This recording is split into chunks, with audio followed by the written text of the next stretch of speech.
अस्सलामु अलैकुम my social media family. उम्मीद करती हूँ कि आप सब लोग हिफ्ज़-ओ-अमान से होंगे, खुशबाश होंगे। धमाकेदार और मुनफरिद खबरें लेकर आपके खिदमत में हाजिर हो गई हूँ जनाब। और इससे पहले कि मैं अपनी खबरों का बाकायदा आगाज़ करूँ, आपके मूड को ज़रा अच्छा करने के लिए न्याजी साहब का जेल से एक वीडियो आपको दिखाना चाहती हूँ, जिसमें वो फरमा रहे हैं कि मैं मत्थे रंग देंगा, मैं कल्ला ही काफियाँ। क्या कह रहे हैं? Have a look. मत्थे रंग देंगा, कल्ला ही काफी, मैं कल्ला ही मत्थे रंग देंगा।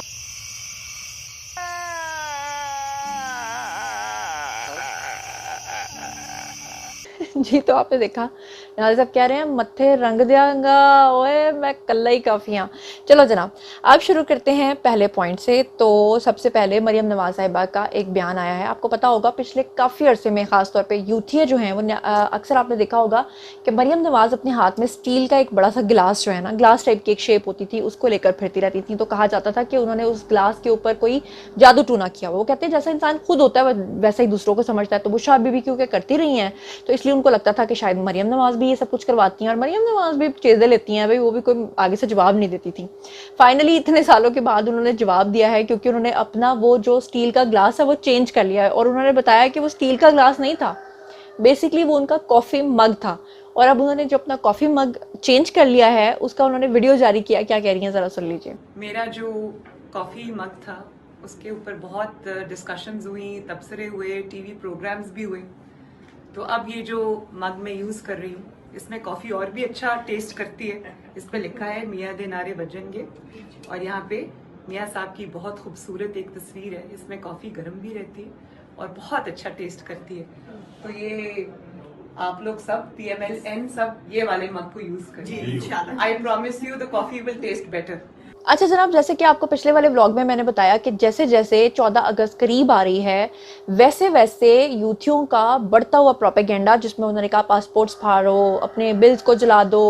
उन्होंने कहा कि पाकिस्तान की इकोनॉमी पे दोबारा प्रेशर आ जाए, ओवरसीज़ यूथियों को कहा कि पाकिस्तान के झंडे गिरा दो। उसी तरह से इनका जो प्रोपेगेंडा मशीन्स हैं, खासतौर पर जो अब्रॉड में बैठी हैं, उसमें 2 अशखास ऐसे हैं जिनके नाम जो है वो सर फहरिस्त हैं। उनमें एक शायान नाम का लड़का है और एक आदिल बाजा नामी शख्स जो है। अब ये दोनों जो हैं वो पीक के ऊपर जाके प्रोपेगेंडा करते हैं, और इनको जो है वहाँ की पुलिस बुला भी चुकी है, लेकिन अनफॉर्चुनेटली वो इनको जो है अल्टीमेटम देकर छोड़ देते हैं।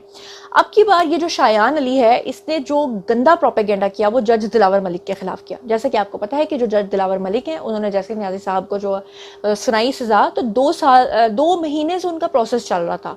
2 महीने से उन्होंने कोर्स करने के लिए बाहर जाना था, और वो सिर्फ 1 हफ्ते का कोर्स है, और उसके बाद उन्होंने वापस पाकिस्तान आ जाना था।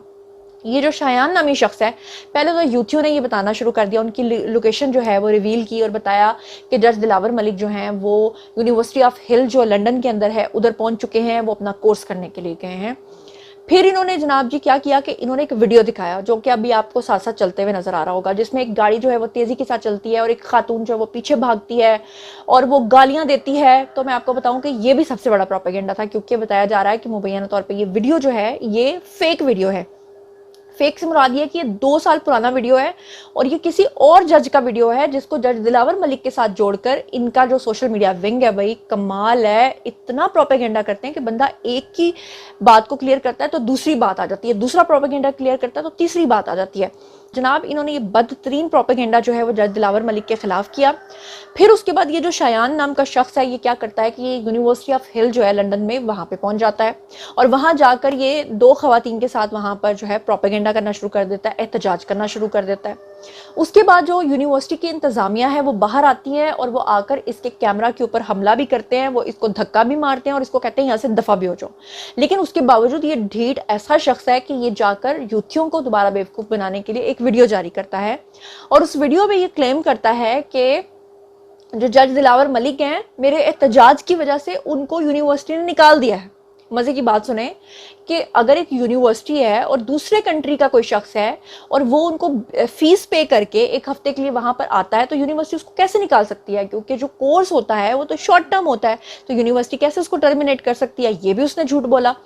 फिर जनाब अली उसने एक और झूठ बोला कि मैंने जज दिलावर मलिक के खिलाफ जो है वो FIR कटवा दी है। और जब यूथियों को थोड़ी सी अक्ल आई और उन्होंने पूछा कि FIR दिखाओ, तो थाने के बाहर जाके वीडियो बनाना शुरू कर दी कि ये देखिए जी मैं यहाँ पर आया हुआ हूँ और मैं FIR दर्ज करवाने बताने आया हूँ, लेकिन फिर भी ये नहीं बताया कि एफआईआर दर्ज हुई कि नहीं हुई, क्योंकि ये भी झूठ था। बल्कि मैं चाहती हूँ कि इसके जो वीडियोस हैं, वो जो थाने के बाहर और जो बकवास ये कर रहा था, वो वीडियोस भी आप देख लीजिए।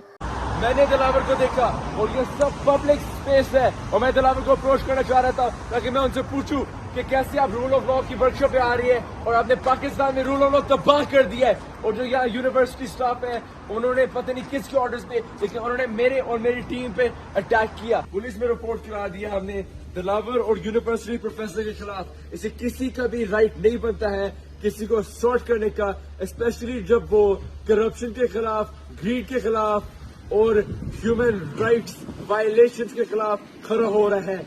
जी, तो प्रोपेगेंडा जो है वो यकीन करें कि जो दज्जाल का प्रोपेगेंडा ना, मुझे लगता है ये उसी से मिलता जुलता सारा प्रोपेगेंडा है। और जितने भी लोग पीटीआई को मानने वाले हैं वो किस किस तरह की गंदी हरकत करते हैं, मेरी समझ से बाहर है। वो एक आंटी है, वो पता नहीं कौन सी खान, आशी खान क्या नाम, पता नहीं क्या नाम है, जो कि इतनी मनूस आंटी है, उसकी शक्ल देखने को यकीन माने कि अल्लाह ताला माफ़ करे तो बस अफार नहीं कहना चाहिए, इतनी गंदी उसकी शक्ल है। और वो खातून जो है वो अपने 2 बेटों के साथ अक्सर एहतजाज करते नजर आती है, पीछे उसका शौहर खड़ा होता है और एक्टिंग करती है। वो यहाँ पाकिस्तान के अंदर जो स्टेज डांसर रही है और वो खातून जो है वो अब की बार फिर से वहाँ शेखियाँ बिगाड़ रही है और क्या बकवास कर रही है, आप खुद सुन लीजिए। इमरान खान तेरी गद्दारी जिंदाबाद, तेरी चोरी जिंदाबाद, नवाज शरीफ तेरी गद्दारी, तेरी थी दूसरी जित गए, साडी सच्चाई हार गई। इमरान खान नु छड्डो, ए असी कोई थोड़े नहीं, ए समझो साडा पूरा मुल्क है। ते की कहोगे इमरान खान वास्ते सारे, इमरान खान जिंदाबाद। अच्छा, ये खातून तो खातून, ये तो कर ही रही है जो कुछ कर रही है, तो फिर लंदन के अंदर कर रही है ना जो कुछ कर रही है। पाकिस्तान के अंदर बेहयाई इस हद तक उरूज पे पहुंची है न्याजी साहब के दौर में, वो नाच गाना वो सब कुछ जो है वो इस हद तक पहुंचा है कि एक लड़की इस्लामाबाद के F10 मरकज़ के अंदर बीच चौराहे में, जहां गाड़ियां जो हैं चारों तरफ रोटेट कर रही हैं, उसके बीच में खड़े होकर डांस कर रही है। और जब उसको जाकर पूछा गया कि मोहतरमा आप यहाँ पर डांस क्यों फरमा रही हैं, किसी और ममनुआ जगह पर चली जाएं, तो वो कहती है कि आपको नहीं पता, ममनुआ जगह पर नहीं मैंने जाना, मैंने यहीं पर एहतजाज करना है। उन्होंने कहा ये डांस है कि एहतजाज है? तो मोहतरमा ने फरमाया कि ये मेरा एहतजाज है, ये मैं इमरान खान की जो गिरफ्तारी है ना, और जब तक उसकी रिहाई नहीं हो जाती मैं यहाँ F10 के ऊपर नाचती रहूंगी। यानी कि गोया वो बसंती बन के वहां पे नाच रही थी कि जब तक है जहाँ नाचूंगी, जहाँ वो पता नहीं क्या, हाय मैं नाचूंगी मैं नाचूंगी। ये जरा बाजी का वीडियो देखिए।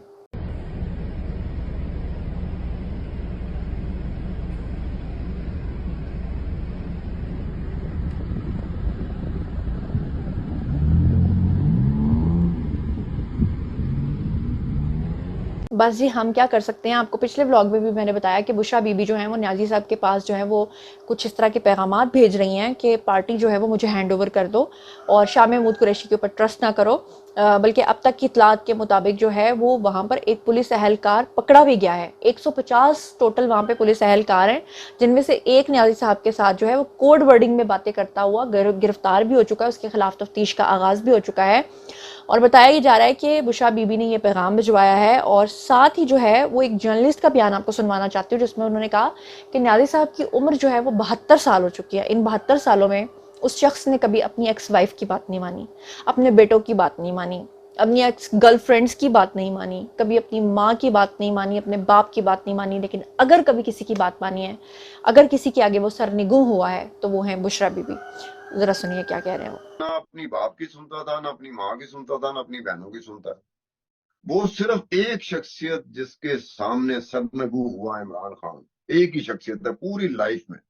जितनी भी 70, 72, 73 साल उसकी उम्र हो गई है, वो एक शख्सियत के सामने सरनगू हुआ जिसका नाम बुशरा है। चलो दी छड्डो है ना गल्ला नू, अगली खबर पे चलते हैं। अगली खबर आप जैसे जानते ही हैं कि एक दिन पहले जो है वो कौमी असम्बली जो है वो तहलील हो चुकी है और अब निगरान वजीर आजम जो है उनके नाम पर गौर किया जा रहा है। और मैं आपको पहले भी बता चुकी हूँ जिन जिन लोगों के नामों के ऊपर जो है वो गौर किया जा रहा है। ख़ासतौर पर जो शॉर्ट लिस्ट नाम हुआ है, वो जो साबिक एम्बेसडर हैं जी जलील अब्बास जिलानी, उनका भी नाम जो कहा जा रहा है कि ये जो साबिक सुप्रीम कोर्ट के चीफ जस्टिस हैं उनके जो हैं वो भतीजे भी हैं और साथ में जो हैं वो यूसुफ रज़ा गिलानी के करीबी अजीज़ भी हैं। और देखना यह है कि कॉन्फ्लिक्ट रहता है, यही आते हैं या इनकी जगह किसी और को लाया जाता है, क्योंकि अभी PMLN ने अपनी रजामंदी इसके ऊपर जाहिर नहीं की है। मगर साथ ही मैं आपको बता दूं कि बिलावल जो थे उन्होंने कौमी असम्बली की तहलील के ऊपर जो एक बड़ा मज़ेदार और शरारती किस्म का जेस्चर दिया, वो ये दिया कि उन्होंने एक आंख मारी। और आंख क्यों मारी? आंख इसलिए मारी कि उन्होंने वज़ीर आज़म शहबाज शरीफ कहने के बजाय कहा वज़ीर आज़म नवाज शरीफ, और फिर आंख मारी। तो बहुत सारे लोगों ने सुना और उनको लगा शायद उन्होंने फंबल किया है, कुछ को लगा शायद उनको गलत फहमी हो गई है। लेकिन जब आप उनकी आंख मारने का वीडियो, जो कि मेरा एडिटर यहाँ पे जो है वो लगा देगा थोड़ा सा उसको थोड़ा स्लो मोशन में, तो आपको समझ आ जाएगा कि बिलावल ने जानबूझकर कहा है और क्या पैगाम देने की कोशिश की है कि आइंदा आने वाले वज़ीर आज़म जो है वो मियां मोहम्मद नवाज शरीफ हो सकते हैं, बल्कि होंगे। Have a look. I am happy that we were able to contribute to this national effort led by the Prime Minister, Mr. Mr. Shahbaz Sharif. Exiting the FATF grey list.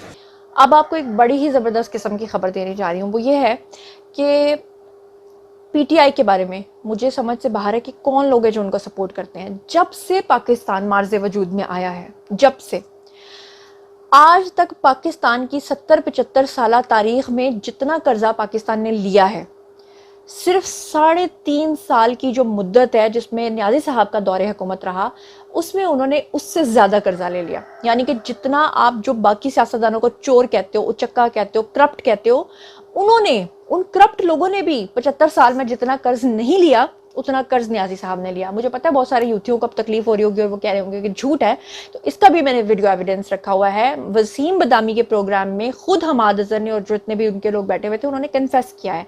क्या किया है खुद ही देख लीजिए। पीटीआई की government ने आने से लेकर आज के दिन तक कितना कर्जा लिया है बतौर मजमूई? कितने हजार अरब रुपए पाकिस्तानी अंदाजन? 2300 अरब है जुलाई से जनवरी तक। अब हमारे साहब इसमें जिमनी सवाल, आप हमें बताते रहे कि कयाम पाकिस्तान से लेके 60 साल तक का जो पाकिस्तान का कर्जा था वो था 6000 अरब रुपए। यानी हमारे साहब अगर मैं आपकी फिगर्स को ठीक मानूं तो आपने 7 महीने में उतना कर्जा ले लिया है जितना पाकिस्तान ने तकरीबन 30 सालों में लिया था, क्योंकि 60 सालों में लिया था 6000 अरब रुपए, आपने 7 माह में लिया है 3000 अरब रुपए। ये तो ठीक है ना जी। तो आपने क्लिप देखा और फिर ये लोग करप्शन का इल्जाम किस पे लगाते रहे हैं? मियां मोहम्मद नवाज शरीफ पे। और इस वक्त आपको स्क्रीन के ऊपर एक चेक नजर आ रहा है। जब मियां मोहम्मद नवाज शरीफ से ये पूछा गया था, जब उन्होंने अपना टेन्योर पूरा किया था, जब वो वजीर आजम थे और उसके बाद जब वो गए थे, तो उनसे पूछा गया था कि आप जरा हिसाब किताब दीजिए कि आज तक आपने कितना पैसा जो है वो अखराजात की मद में अपने ऊपर खर्च किया है। तो उन्होंने ये चेक दिखाया था। उन्होंने कहा था कि आज तक ना तो मैंने कभी तनख्वाह ली है पाकिस्तान के कौमी खजाने से, और ना ही मैंने कभी अपने जो अखराजात हैं वो हुकूमती खर्चों से किए हैं, बल्कि मैंने अपनी पॉकेट से अपने अखराजात पूरे किए हैं। तो ये एक तमाचा है। और दूसरी तरफ मैं आपको न्याजी साहब का एक क्लिप दिखाना चाहती हूँ जिसमें वो खुद अपने मुंह से कन्फेशन कर रहे हैं कि जब उनके ऊपर कर्ज हो जाता है तो वो जुआ खेलते हैं, और जुआ खेलने के लिए वो किस तरह से अपने बहनोई को इसमें शामिल करते रहे हैं और कितने फख्र से वो अपने इंटरव्यू में बताते रहे हैं। ये हैं वो रियासत मदीना के अमीन जो जुए को मीठी गोली में लपेट के आप लोगों तक ऐसी बिद्दतें पहुंचा रहे हैं कि आप उस शख्स को रियासत मदीना का अमीन समझते हैं। Have a look. जो 2 का इलेक्शन हुआ था, कर्जे चढ़े हुए थे, कोई 20 लाख रुपया। अब मैं उतार रहा था, मैंने गाड़ी बेच दी वगैरह वगैरह, बड़ी मुश्किल। तो अभी भी हमारे पास 20 लाख देना था। अब मैं उस ब्रदर इन लॉ के साथ, वो मेरे से पूछे, मैं बच्चों के साथ था, वो मुझे कहे कि ये हो रहा है वो हो रहा है। मैंने कहा अच्छा इस तरह कर, मैं उसे टिप दे देता था। मैंने कहा अच्छा मैं इस तरह कर, वो स्प्रेड बैटिंग कर रहा था। मैंने कहा मैं तुझे एडवाइस दूंगा जो भी तो, और वो कोई 10 लाख रुपया हार रहा था तब तक। मैंने कहा जो 10 लाख से ऊपर तू जीतेगा मेरी एडवाइस की वजह से वो जाएंगे हमारा जो कर्जा उतारना है। What a deal यार। हमने कर्जा जो उतारना है। अच्छा, What a deal। अच्छा, उसके बाद मैं उसके साथ कोई 3-4 घंटे बैठा, स्प्रेड बैटिंग थी। तो उस स्प्रेड बैटिंग के ऊपर वो मैं उसको एडवाइस करता था कि अब ये कर दे, अब ये पार्टनरशिप वगैरह।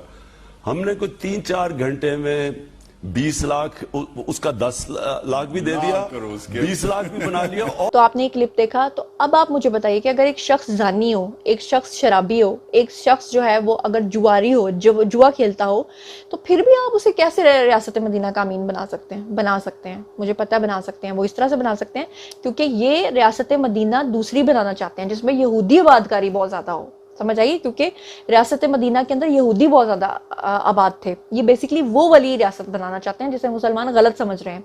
बहरहाल मैं आपको बता दूं कि काशाना स्कैंडल में आपको याद होगा न्याजी साहब के दौरे हुकूमत में एक खातून सामने आई थी और उन्होंने बड़ी हिम्मत करके ये बताया था कि ये जो यतीम खाने होते हैं, यहाँ पे जो छोटी छोटी बच्चियाँ होती हैं या जो यंगस्टर लड़कियाँ होती हैं उनके साथ ये किस कदर गलत हरकतें करते हैं और किस तरह से इनके वजीर मशीर जो है रातों को इन लड़कियों को ले जाते हैं और फिर इनको बेचते हैं और फिर खुदा न खास्ता किस तरह के शैतानी खेल जो हैं वो इन लड़कियों के साथ खेले जाते हैं। और इस खातून की हिम्मत को सलाम कि इसने न्याजी साहब के दौरे हुकूमत में ये सारी बातें की थी और उस वक्त बुशरा बीबी ने इस खातून को बरहना करके इसके ऊपर तशद्दुद करवाया था। वो खातून फिर से मंजर आम पर आई हैं और वो क्या कह रही हैं आप उनके क्लिप्स खुद ही सुन लीजिए। सरकारी फलाही अदारे यतीम खाने, इनको कोठी खानों के तौर पर चलाया जाता है। इन अदारों में रात के वक्त गोल्डन पार्टीज रखी जाती हैं। यतीमों और लवारिस बच्चियों को रोजाना 4 वक्त वाफिर मकदार में गोश्त खिलाया जाता है। नशा आवर अतवायात खिलाई जाती हैं। ब्लू फिल्म दिखाई जाती हैं। बच्चियों को सेक्स वर्कर्स के तौर पर इस्तेमाल किया जाता है और ये पूरा चाइल्ड अब्यूज का कारोबार सरकारी सरपरस्ती में किया जाता है। डोनेशन के नाम पर बच्चियों को बेचा जाता है। इस डोनेशन का ये वज़ीर आला हाउस का सिक्योरिटी अफसर का शाना से रात के वक्त कम उम्र बच्चियों को अपने साथ लेकर अदारा से बाहर जाता था। ये बच्चियां, जिन बच्चियों को ये सिक्योरिटी अफसर का शाना से अपने साथ बाहर लेकर गया, कभी अदारे में वापस आई ही नहीं।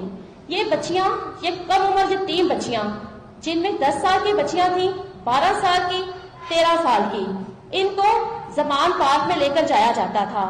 इनको पंजाब गुजरा राजा बिशारत अजमल चीमा का शाना से सप्लाई करते थे। इन बच्चियों को बुशरा बीबी के अहकामात पर का शाना से गायब करवाया जाता था। मैंने इसकी बहुत बड़ी कीमत अदा की। मुझे कोर्ट पर जैसे 10 पैसे बुशरा बीबी के ऑर्डर पर निकाला गया, मुंह पर कपड़ा डालकर, हाथों में हथकड़ी लगाकर मुझे जेल के अंदर ही किसी कमरे में ले जाया गया। मेरे कपड़े उतार दिए गए, मुझे धरना कर दिया गया, मेरी धरना वीडियो बनाई गई और मुझे कहा गया कि मैंने हिम्मत कैसे की बुशरा बीबी जैसी पाक हस्ती का सर पर मुंह काला करने की। मैंने हिम्मत कैसे की बुशरा बीबी के खिलाफ सर पर कफन मारकर एहतजाज करने की। मुझे कहा गया कि मैंने बुशरा बीबी का मुंह काला किया है तो अब मैं भी किसी को मुंह दिखाने के काबिल नहीं रहूंगी। कशाना तालुमान जैसे स्कैंडल जुल्म और जबर की दास्तान है। न्याजी साहब जेल के अंदर हैं और उनको एतजाज अहसन ने कहा था कि आपकी मंडे को बेल हो जाएगी और वो मंडे गुजरे हुए भी कितने दिन हो गए, आज तो थर्सडे हो गया।